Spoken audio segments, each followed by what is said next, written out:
ইউএইর সাথে আমাদের ভিসা সংক্রান্ত অনেকগুলো জটিলতা চলছে। ইউএইতে আমাদের ভিসা রেস্ট্রিকশন আছে এবং এটা অনেক বছরের পুরনো একটা সমস্যা। এটা 2012 থেকে এটা একটা পুঞ্জীভূত একটা সমস্যা তৈরি হয়েছে।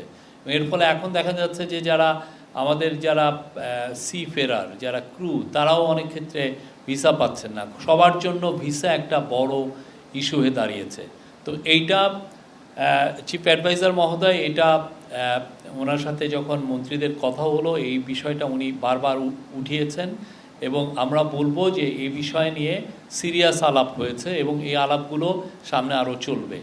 তো এই আলাপের পরিপ্রেক্ষিতে আমরা ওদের সাথে অনেকগুলো আলাপই করছি। ওদের সাথে আমাদের একটা ফ্রেশ একটা স্টার্ট করার আমরা চেষ্টা করছি এবং হচ্ছে, এবং কম্প্রিহেন্সিভ ওদের সাথে আমাদের একটা ডায়ালগ হচ্ছে। আমরা চাচ্ছি যে ওদের সাথে আমাদের যে সম্পর্ক এটা যাতে আরও আপগ্রেডেড হয়। এর ফলে কয়েকটা বিষয় হবে, সেটা হচ্ছে আমরা ইউএই থেকে ইনভেস্টমেন্ট আমরা বাংলাদেশে আনতে পারবো।